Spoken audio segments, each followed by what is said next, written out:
Hey guys, it's Alice from Thin Slippy. As you may have heard, there's a little environmental disaster going on, continuing to happen in the Gulf. You know, I wanted to discuss this topic with you, and I was trying to figure out what my kind of leading question would be, but I find that I'm so overwhelmed by everything coming in on the news and all the images and just the unbelievable reaction from both the government and from BP that I just want to go lie down for a few weeks. Alice, my soul barks along with your soul on this whole BP thing. I don't even know where to begin. You know, I live here in Houston on the Gulf Coast. Houston's major industries are medicine and oil. And for most of my career, I was a lawyer for the oil and gas industry. So like you, I look at these images of oil slicks and tar balls and oil-coated pelicans, and I am very angry as well. But anger isn't the only emotion that I find that I am struggling with here. I also find that I'm struggling with a lot of guilt.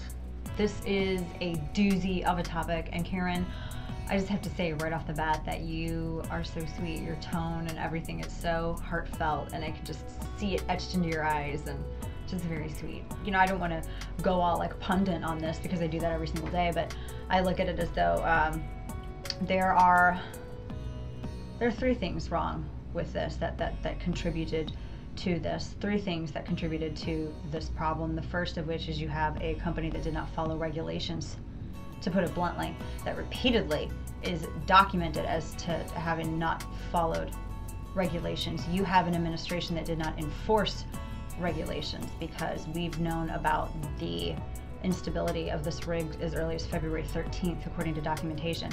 Plus, I think it also, the last thing that goes into why this is so bad and why it's the way it is because we were slow to react. I never thought I'd live to see the day where I agreed with James Carville on something, but there it is. You know, this accident aside, the oil and gas industry is a messy industry. It's not clean. You know, there's environmental damage all the time, not just accidents, but there's environmental damage in refineries that refine the oil, in the process of drilling and producing the oil. It's a messy, dirty business. And it is one of the reasons that I no longer work in the oil and gas industry. How do you talk to your kids about this? That's another big one for me, because I am so mad that you know, it's hard not to talk to my son about just knocking heads together. And also just the fact that, you know, I basically had to tell him, hey, we ruined the environment for you. Finish your cereal, time for school. No more oysters. All of this is difficult to talk about with your kids.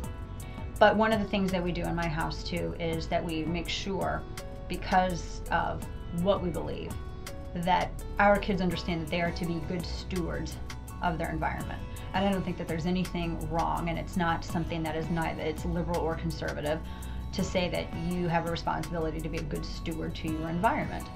Yes, the damage to the environment is unfathomable, and yes, it's still going on. It's continuing. You know, it's still pouring out. The oil's still pouring out into the Gulf. How about you guys? What are you doing? What's your first impulse in this? How do you talk to your kids about it? How are you dealing? That is my question to you. Join the Momversation at momversation.com.